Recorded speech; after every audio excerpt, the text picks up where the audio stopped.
अस्सलाम वालेकुम दोस्तों, क्या हाल है? ठीक ठाक है। आई होप कि सब खैर खैरियत से होंगे। और मैं बहुत खुश हूँ क्योंकि मेरे दोस्तों ने मुझे बहुत सपोर्ट की है अल्हम्दुलिल्लाह। मेरी जो स्पेन के हवाले से जो मैंने टूरिस्ट वीज़ा की जो वीडियो बनाई थी उसको बड़ा अप्रिशिएट किया गया और लोगों के बहुत मैसेजेस आए।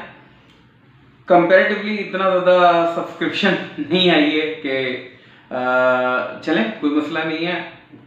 प्यार देने का आपका तरीका है, आप मेरी वीडियोस पे आते हैं, यही मेरे लिए काफ़ी है। सब्सक्राइब कर लेंगे तो आपका कुछ नहीं बिगड़ेगा, बल्कि आपको ही फ़ायदा होगा, क्योंकि मेरी जो वीडियो है, मेरा जो चैनल है वो आप ही लोगों के लिए है। क्योंकि जो एजेंट आप लोगों से पैसे ऐंठते हैं गलत तरीके से, आपसे लाखों रुपए मांगते हैं, मैं उसके खिलाफ हूँ। और मेरे चैनल का मकसद यही है, आपको इतना एम्पावरमेंट कर देना कि आपको किसी एजेंट की ज़रूरत ना रहे, और अगर रहे तो इस हद तक रहे कि जो जायज़ पैसा कमाने वाले हैं, जो आपकी असिस्टेंस की मद में आपसे पैसे लेते हैं, आप उनका तो काम चलना चाहिए। लेकिन जो लोग आपको सादा लूप बेवकूफ़ बनाने के चक्कर में रहते हैं, तो उनके मैं खिलाफ हूँ। तो स्पेन वीज़ा के हवाले से मुझे दूसरी वीडियो बनानी पड़ गई है, क्योंकि कुछ चीज़ें थी मैं कवर नहीं कर पाया।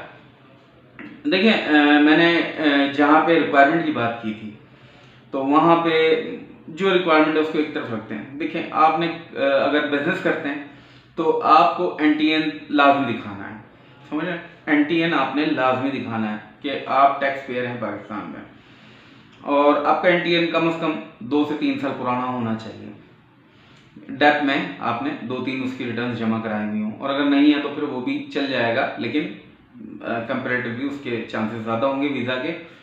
और उसके अलावा अब आ जाते हैं और चीज़ों पे कि आपका जो पासपोर्ट है, वो मैंने कुछ रिजेक्शन में केसेस देखा है कि उनके पासपोर्ट जो है वो 6 माह से करीब करीब वैलिडेशन बाकी होती है, और वो अप्लाई कर देते हैं, उनका वीज़ा रिजेक्ट हो जाता है, क्योंकि आपने एक छोटी सी जो शर्त है उसको पूरा नहीं किया।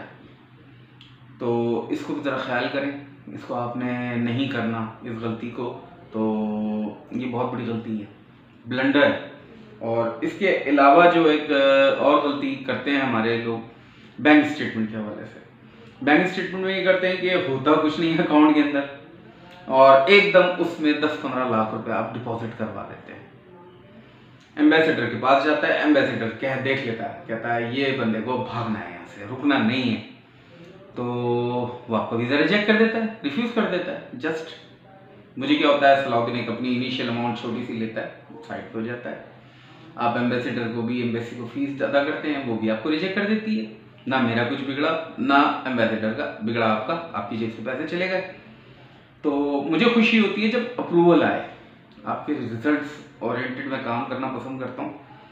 और तीसरा मसला कुछ ये भी होता है कि हमारे यहाँ अक्सर जो दोस्त हैं वो कोशिश करते हैं, अब मैं प्रमोट बार बार ये कह रहा हूँ कि मैं कहता हूँ कि जी आप अपने हाथ से करें, लेकिन उसमें लोग गलती ये कर लेते हैं कि जो उनकी होटल बुकिंग होती है वो वैलिडेट नहीं होती। यानी कि कहीं से भी किसी भी दोस्त से बनवा ली और उसकी कोई बैक हैंड कुछ होता नहीं है, तो वो वेरीफाई होती है, उसको भी रिजेक्शन का बाइस बनती है आपके। तो मेक श्योर जिससे भी काम कराएं वो बंदा काम करने में कैपेबल हो, उसको इन्फॉर्मेशन हो, उसके रिसोर्सेज भी होने चाहिए। तो चेक किया करें कि एफिलिएशन क्या है, क्या आया वो किसी फर्म के साथ है, रजिस्टर्ड है, SCCP से रजिस्टर्ड है उसकी कंपनी, या वो ऐसे एक यूट्यूब का चैनल उसने बनाया हुआ है और आपको वीडियोस वगैरह दे रहा है, बैक एंड पे कोई है उसकी ठोस चीज़ें, क्या आया वो एक्सपीरियंस है इस काम के अंदर। तो आपने सब चीज़ें देखनी है, वरना फिर आप खुद ही करें। जब रिस्क लेना तो खुद ही लें, ज़्यादा बेहतर है। तो बैंक स्टेटमेंट में आपने ये चीज़ें देखनी कि एकदम से बैलेंस नहीं डालना है, उसका भी तरीक़ाकार है। कभी आपने 50,000 डाल दिए, कभी 20,000 डाल दिए, घर की ग्रोसरी उससे ख़रीद ली, और मोबाइल परचेज़ कर लिया, या सैलरी आ रही है, अगर आप नौकरी कर रहे हैं तो आपने सैलरी में से जो भी पेमेंट कर रहे हैं वो ऑनलाइन कर दें, ठीक है ना। कैश करने की ज़रूरत नहीं, वो भी आपकी स्टेटमेंट बनती रहेगी। और क्लोजिंग बैलेंस का मसला ये है कि जैसे अगर आपके अकाउंट में नहीं रहता इतना बैलेंस, कोई मसला नहीं है, आपने करना ये है कि थोड़ा थोड़ा करके बैलेंस उसके अंदर डालें। एक दिन 50,000, एक दिन लाख, एक दिन 30,000, एक दिन 40,000, ऐसे करते करते जो सम नीचे बैलेंस आना चाहिए वो आपका 8 से 10 लाख रुपए हो मिनिमम। मैं मिनिमम आपको बता रहा हूँ, सिंगल पर्सन के लिए उसके अकाउंट में मौजूद होना चाहिए, अगर वो स्पेन जा रहा है या शेंगन की किसी और कंट्री में जा रहा है। ठीक है। तो ये चीज़ें हो गई वैलिडेशन। और बहुत ही मेन चीज़ जिस पे ज़्यादातर वीज़ा रिफ्यूज़ होते हैं, आप एक ट्रैवल एजेंसी के पास गए, आपने कहा फलां अपॉइंटमेंट करवा दें, और